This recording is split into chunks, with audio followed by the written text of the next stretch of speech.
Hello students, मैं हूँ रमा विभू और मैं आप लोगों के लिए class 8th math chapter 3 quadrilateral chapter का नाम है स्टूडेंट्स एक्सरसाइज 3.3 का मैं दो सम 7th और 8th लेके आई हूँ। तो 7th और 8th और 9th में पहले भी वीडियो बना चुकी हूँ स्टूडेंट्स इसका, लेकिन उसमें आवाज़ की खराबी की वजह से मैं फिर से लेके आई हूँ। दो सम इस बार लाई हूँ 7th और 8th। तो चलिए स्टूडेंट्स 7th क्वेश्चन देख लेते हैं। क्वेश्चन 7th क्या कह रहा है, देखिए।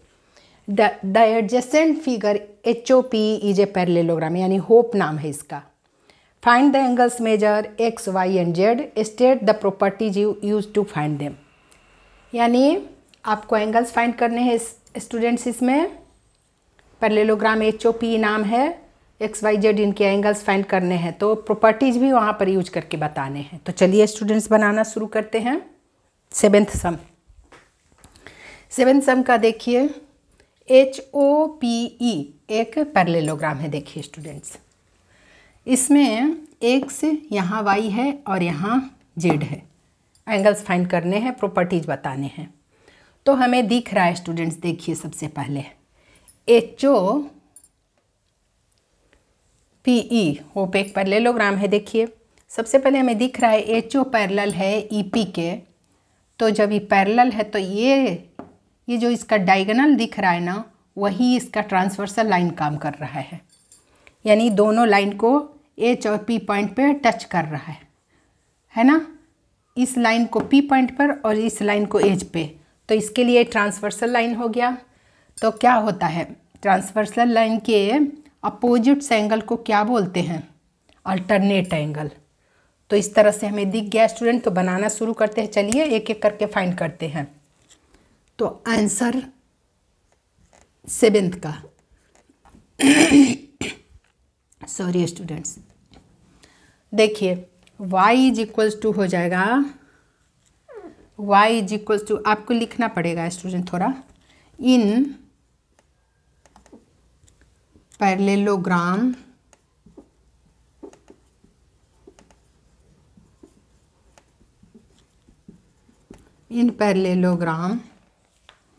HOPE में। ठीक है स्टूडेंट्स, लिखेंगे HO लाइन पैरेलल है, HO parallel to EP and HP is its transversal line, transversal line। So देखो स्टूडेंट्स, इसीलिए y is equals to 40 degree हो जाएगा। y is equals to 40 degree कैसे, क्यों, अल्टरनेट एंगल है ये, अल्टरनेट एंगल के वजह से y फाइंड हो गया स्टूडेंट्स। अब देखिए इस डायगोनल ने जो कि ट्रांसवर्सल लाइन का काम किया है, इसने इस क्वाड्रिलेटरल इस पैरेललोग्राम को दो ट्रायंगल में डिवाइड किया। तो हमें दिख गया स्टूडेंट्स इस वाले ट्रायंगल में। चलिए y पता हो गया और ये फाइंड कर लेते हैं। अब दो एंगल फाइंड होगा तो तीसरा भी फाइंड हो जाएगा। इसका कुछ नाम दे देते हैं, इस एंगल का कुछ नाम दे दीजिए।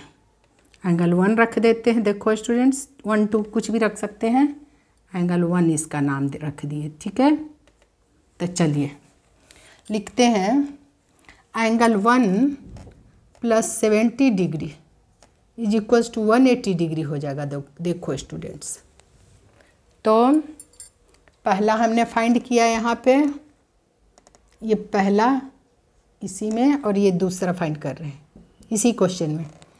180 डिग्री क्यों, ये लीनियर पेयर है, लीनियर पेयर के वजह से। सो एंगल 1 हमारा फाइंड हो गया। देखिए 180 डिग्री में माइनस कर देंगे 70 डिग्री को, तो कितना हो जाएगा स्टूडेंट्स, 110 डिग्री फाइंड हो गया हमारा। एंगल 1 फाइंड हो गया।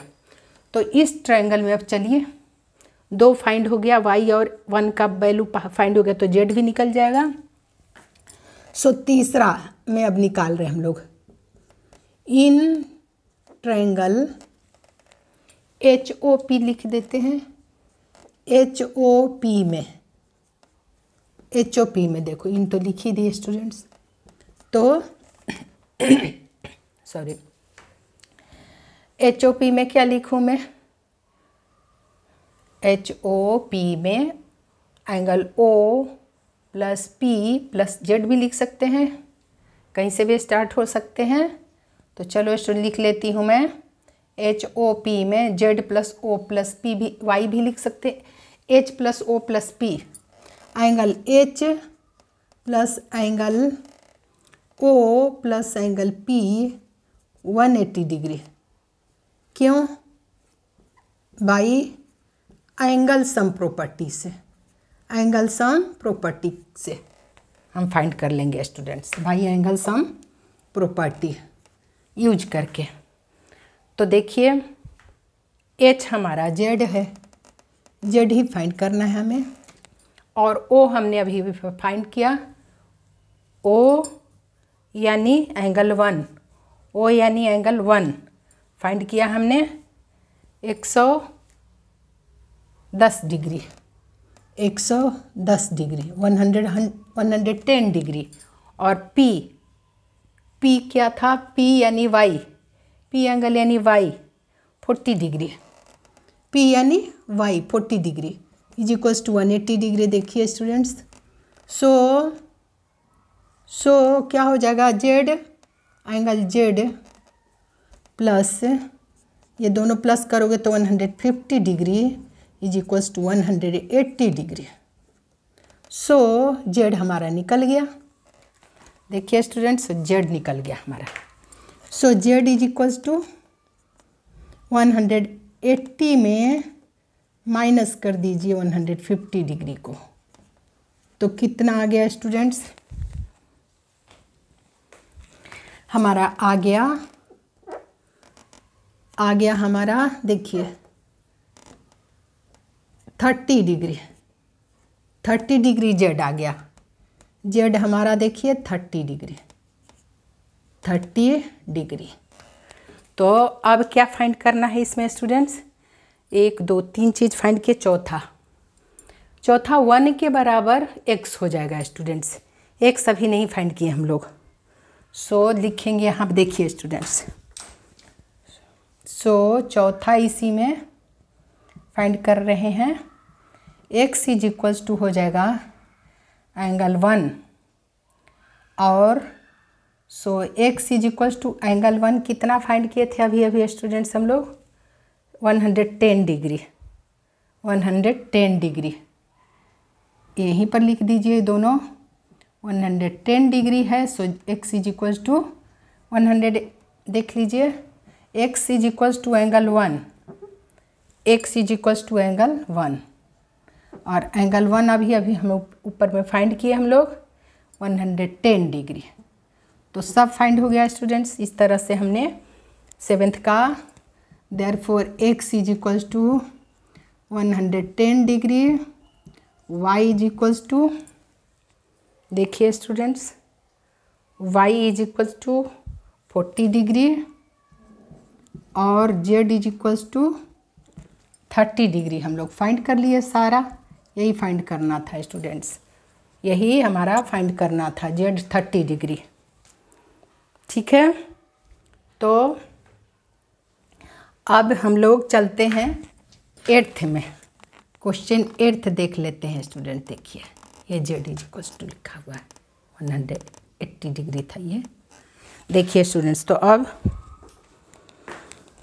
देख लेते हैं 8th क्वेश्चन। देखिए, the following figures guns and runs are parallelogram, find x and y, length are in centimeter. देखिए GUNS एक पैरेललोग्राम है और दूसरा RUNS एक पैरेललोग्राम है, तो x और y दोनों में फाइंड करना है। तो बहुत आसान है स्टूडेंट, चलिए बनाते हैं।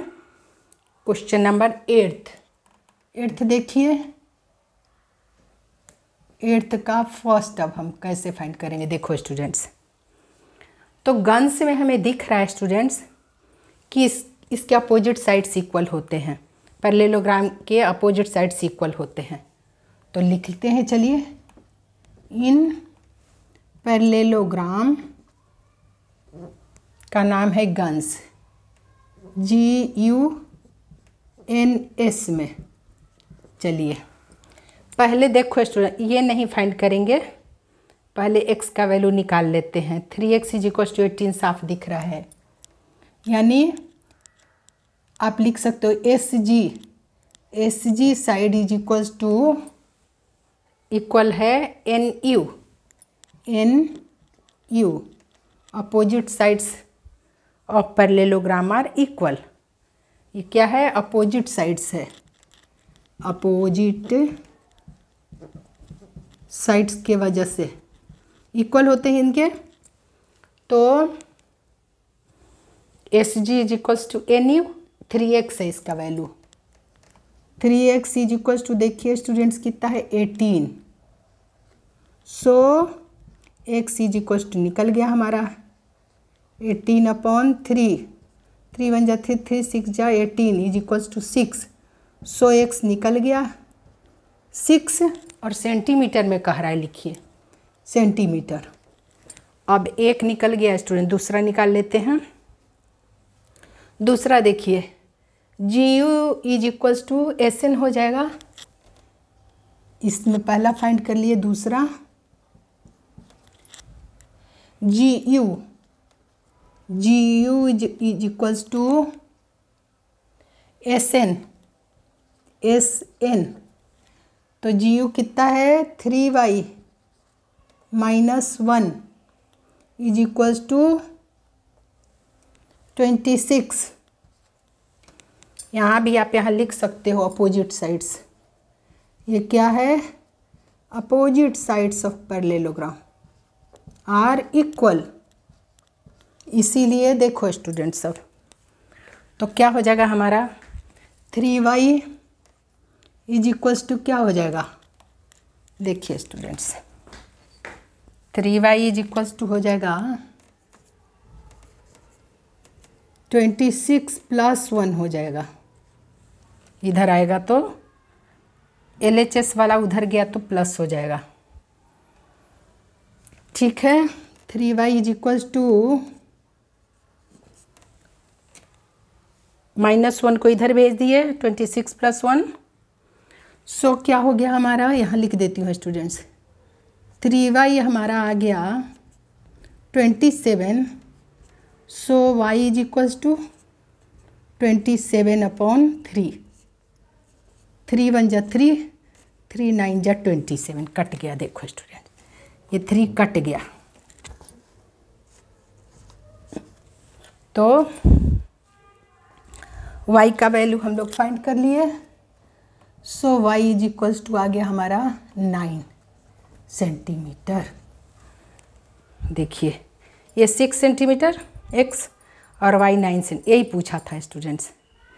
तो यहाँ लिख सकते हैं, therefore x = 6 centimetre and y = 9 centimetre. यही दोनों आंसर्स हो गए आपके। 8th का है स्टूडेंट्स, ये 8th का फर्स्ट का आंसर। अब चलिए 8th का सेकंड करते हैं। 8th का अब हम लोग सेकंड बनाना शुरू करते हैं। देखो स्टूडेंट्स, 8th का सेकंड क्या कह रहा है? यहाँ अपोजिट साइड्स नहीं दिख रहा और ना ही इसमें अपोजिट एंगल्स दिख रहा है। देखो students, runs are parallelogram, find x and y length are in centimeter. तो यहाँ पर नहीं दिख रहा है अपोजिट साइड, नहीं अपोजिट एंगल्स, ये डायगोनल दिख रहा है स्टूडेंट्स। तो डायगोनल क्या होता है? पैरेललोग्राम के एक दूसरे को बाइसेक्ट करता है। तो देखिए ACU बाइसेक्ट कर रहा है RN को O पॉइंट पे। तो बाइसेक्ट यानी 2 भाग में बांट देना, इस लेंथ को 2 भाग में बट जाएगा। ये जो डायगोनल है ना, इसकी लंबाई वो पॉइंट पे, तो क्या हो जाएगा स्टूडेंट? देखिए लिखना पड़ेगा आपको। यहाँ लिखते हैं, इन पैरेललोग्राम का ये साइन है स्टूडेंट्स। इन पैरेललोग्राम रन्स में RUNS NS में चलिए हम लोग चलते हैं। लिखना पड़ेगा ऐसे, UO is equals to OS लिखिए, UO is equals to OS, diagonals bisect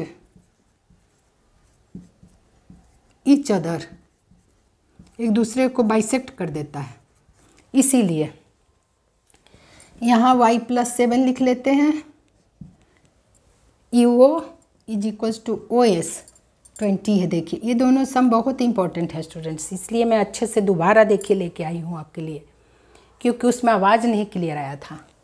so y is equals to देखिए माइनस हो जाएगा 20 - 7 कितना हो जाएगा स्टूडेंट्स 13 सेंटीमीटर। बोला है सेंटीमीटर में लिखिए तो सेंटीमीटर में लिख रही हूँ। 13 सेंटीमीटर आपका आ गया y का वैल्यू, यानी आप फिर लिख सकते हो, माइनस करके दिखाई हूँ सेंटीमीटर, यहाँ अगले लिखे। सो y इज इक्वल्स टू आ गया हमारा 13 सेंटीमीटर। अब देखिए स्टूडेंट्स, अब फिर लिखते हैं, इसका हो गया RN को बाइसेक्ट किया है कैसे, NO + OR लिखिए, क्योंकि जिसका वैल्यू निकालना हो LHS में लिख रही हूँ पहले। इसमें भी UO इसीलिए लिखी कि y का वैल्यू निकल जाए। सो लिख रही हूँ मैं, ये बाद में इसलिए कि इसमें दो x y दोनों ही नहीं फाइंड था, इसमें एक ही फाइंड करना था, y तो निकल गया और उसका वैल्यू दे रखा था, इसलिए पहले उसको निकाली। तो चलो अब लिखती हूँ मैं, NO पहला हमने ये फाइंड किया इसका, और दूसरा फाइंड कर रही हूँ। NO is equals to NO is equals to OR है ना, RUNS, ठीक है। तो NO is equals to OR, यहाँ भी लिख दीजिए डायगोनल्स है इसके बाइसेक्ट ईच अदर। सो देखो स्टूडेंट्स, NO हमारा है x + y is equals to OR हमारा 16 है। सो x को x रहने दीजिए और y हमारा वैल्यू फाइंड है 13, अभी भी फाइंड किए ऊपर में 16। सो x इज इक्वल्स टू आ गया हमारा 16 - 13 यानी 3 आ गया। सो x हमारा 3 आ गया, 3 सेंटीमीटर। तो यही फाइंड करना था स्टूडेंट्स आपको इस क्वेश्चन में, x और y का वैल्यू। सो देयरफॉर लिख सकते हो x is equals to 3 centimeter और y इज इक्वल्स टू क्या आया हमारा 13 सेंटीमीटर। यही आंसर था स्टूडेंट्स, यही आंसर है आपको। तो मुझे उम्मीद है स्टूडेंट्स आपकी क्लियर, आपको आवाज़ भी आया होगा और आपने अच्छे से एक स्टेप समझा होगा। तो बहुत इंपॉर्टेंट है, ज़रूर आता ही आता है। 7th 8th और 9th भी लेके आऊँगी स्टूडेंट्स, वो भी बहुत इंपॉर्टेंट है आपके लिए। तो रिवाइज करते रहिए स्टूडेंट्स, और मुझे उम्मीद है आपको ज़रूर समझ में आया होगा। तो वीडियो पसंद आए तो लाइक करिए, शेयर करिए, नहीं तो सब्सक्राइब करिए। मिलती हूँ मैं अगले सम के साथ, तब तक आप अपना स्वास्थ्य का ध्यान रखिए स्टूडेंट्स।